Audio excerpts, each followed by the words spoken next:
Seu, eu vou te devolver. Mas esse aqui, ó, vale R$ 100 que o professor Roque vai dar para 5 pessoas que ele mais gosta ou que estão precisando treinar. Aí com esse cupomzinho, a pessoa pode usar R$ 100 em compra da MaisMu. E ele também tem uma referência às ações que eram negociadas, né? Antes era em cédula.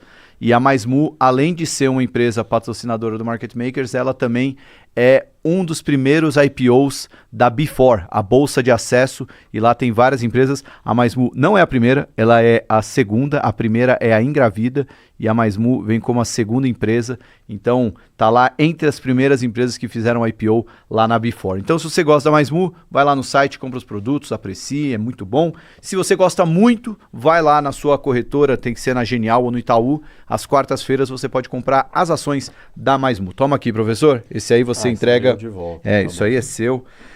Vamos lá, professor, vamos para o que interessa, que a gente tem muita história aqui para contar. Primeiramente, obrigado aí por você ter vindo. Eu vou começar com... Bom, você já gravou fez uma live, gravou um vídeo.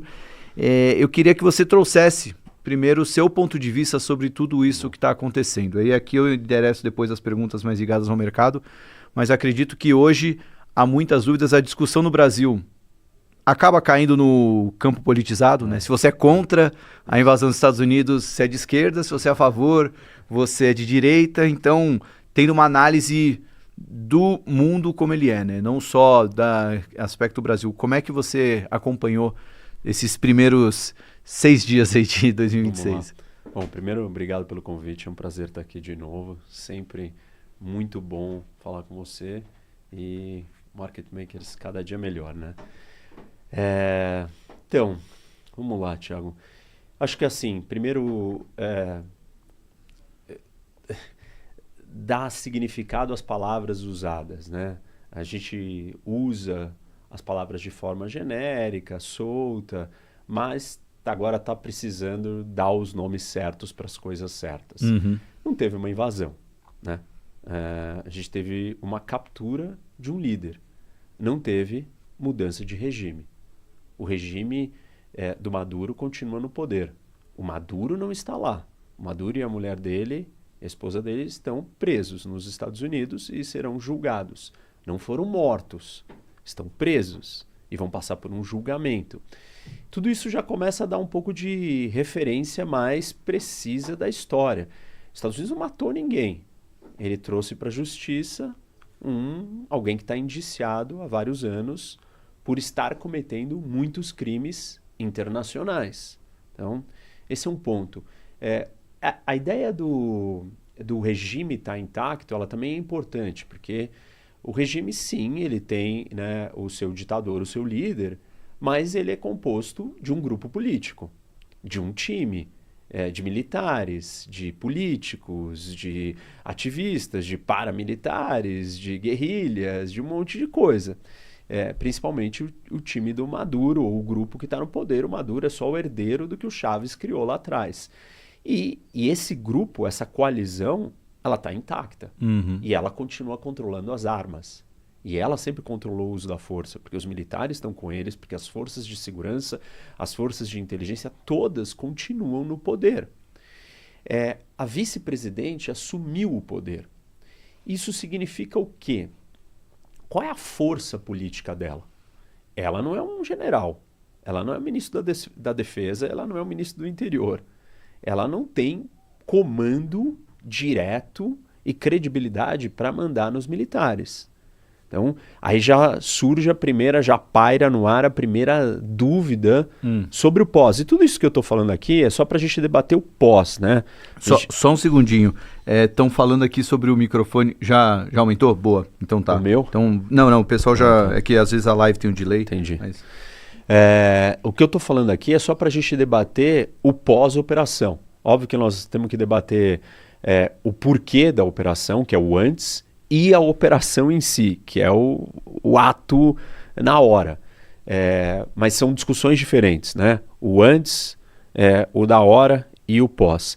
No pós, então, é importante a gente entender o que está colocado. Não teve mudança de regime, o Trump vai ter que trabalhar com o regime que está ali. E essa foi uma escolha estratégica do Trump, que num primeiro momento ela pode parecer, pode parecer não, ela certamente é inovadora, porém ela pode parecer acertada.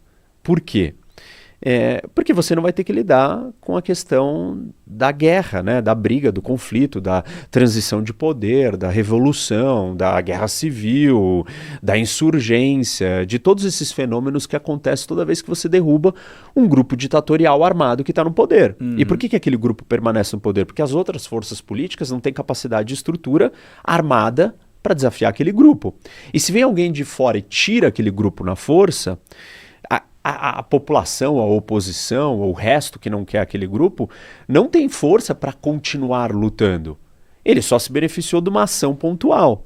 E aí você vai ter que ter uma força internacional para manter aquele outro grupo novo que chegou no poder. Foi isso que os Estados Unidos tentou fazer no Afeganistão, no Iraque, na Líbia e uma série de lugares e não deu certo. Então só para até pontuar, claro. Diferente de todos esses lugares onde os Estados Unidos invadiu e criou-se uma sociedade caótica ali, com guerra civil. Essa é a inovação que a gente vê na Venezuela em relação a... Não teve essa derrubada do governo. Por que criou a guerra civil? Porque você, nesses modelos todos, você tem dois lados, duas forças. Uma armada e outra desarmada. E aí vem uma força externa, no caso dos Estados Unidos, nesses 3 exemplos que eu citei, e derruba na força aqueles que estão armados. Os desarmados e mais fracos, então, falam, agora é a nossa vez de governar. Só que eles não têm estrutura de força para combater. E aí, se os Estados Unidos, né, que foram o fiador, que agiram para criar o novo equilíbrio de poder, não fica ali mantendo a história, não dá certo. Só que aí vira-se, os dois lados se viram contra os Estados Unidos, eventualmente. Porque os Estados Unidos vira no meio de uma briga e tentando trazer a ordem. O Trump não escolheu fazer isso. E essa é uma inovação. É um approach diferente. Só que assim, ele não é um approach perfeito. Por quê? Porque você vai ter que continuar tratando e lidando com um regime que você disse que era um problema. E aí tem uma grande contradição, né? O Maduro não serve, não faz o que eu quero. Não é só o Maduro que não faz. O regime da Venezuela não serve e não faz o que o Trump quer. Tirar o Maduro não garante que o regime, que era o mesmo de antes, passará a fazer o que o Trump quer. Qual é a aposta?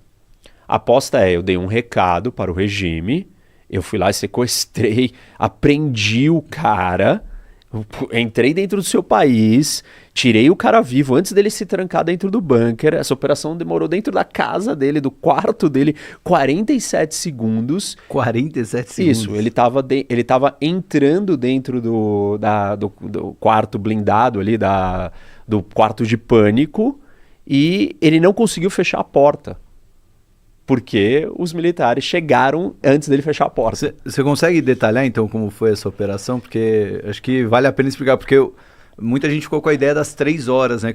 Mas a operação em si mesmo... Dentro da casa, quando eles entram lá dentro, eles tinham muito pouco tempo antes dele se trancar no quarto de pânico, no quarto blindado. E eles conseguiram fazer isso antes dele fechar a porta. Óbvio, eles eventualmente iriam arrombar a porta e tal, mas eles conseguiram fazer isso com extrema perfeição. E não foi o exército americano só. Junto com os militares do Grupo de Operações Especiais Delta, você tinha agentes do FBI e do DEA, que é o Departamento Antidrogas. Por quê?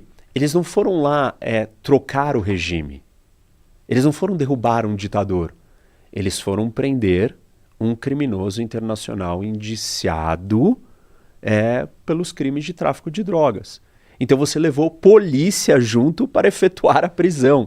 Óbvio que esses policiais não poderiam entrar em outro país sem o auxílio da máquina de guerra americana. E a máquina de guerra passou meses. O Trump não tinha certeza que ele queria tirar o Maduro dali, né?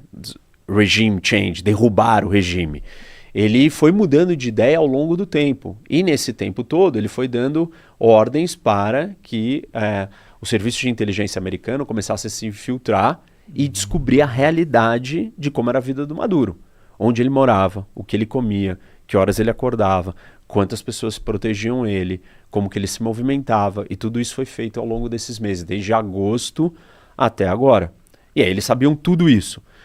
Com tudo isso, eles prepararam o resto da operação, que era ter certeza que eles iam entrar dentro do país, destruir as defesas aéreas, a força aérea e conseguir entrar com os helicópteros carregando esses militares que iriam entrar no palácio, na casa do Maduro. E foi o que eles fizeram. Eles decolaram 150 aviões americanos. Vários saíram de bases nos Estados Unidos, outros saíram de bases no Caribe, outros saíram de do porta-aviões que já estava ali. E os 150 entraram no espaço aéreo da Venezuela, começaram a destruir todas as defesas antiaéreas e dar suporte aéreo para garantir que esses helicópteros poderiam voar muito baixo sem correr nenhum risco. E tinha gente em solo também ajudando nisso. Entraram, chegaram lá no palácio, desceram, aí os guardas que protegiam ele foram defender, morreram todos, e eles entraram dentro do quarto dele, e quando eles entraram ele já estava se trancando, né? Já viu os barulhos e tal, e já estava se trancando no quarto do pânico, mas eles conseguiram evitar que isso acontecesse. Pegaram ele, trouxeram ele de helicóptero, colocaram ele no navio, o navio foi até Guantánamo, em Guantánamo ele pegou um avião e desceu em Nova York. Caramba, então foi, vamos dizer, 4 meses infiltrados. 4, 5 meses, Mas a operação em si foram poucas horas poucas e a horas. captura foram... O Trump deu a ordem 8 da noite. E aí os aviões, aí todo mundo começou a movimentação, decolaram. E um fator crítico para a operação ser feita foi o clima, a previsão do tempo. Porque a ideia era ter feito isso no Natal ou no Ano Novo. E nas duas datas o clima não favorecia esse sobrevoo de helicópteros desse jeito, no mar, essa quantidade de aviões e tal. E aí eles estavam esperando a resposta dos militares, falando, quando que a gente tem uma janela?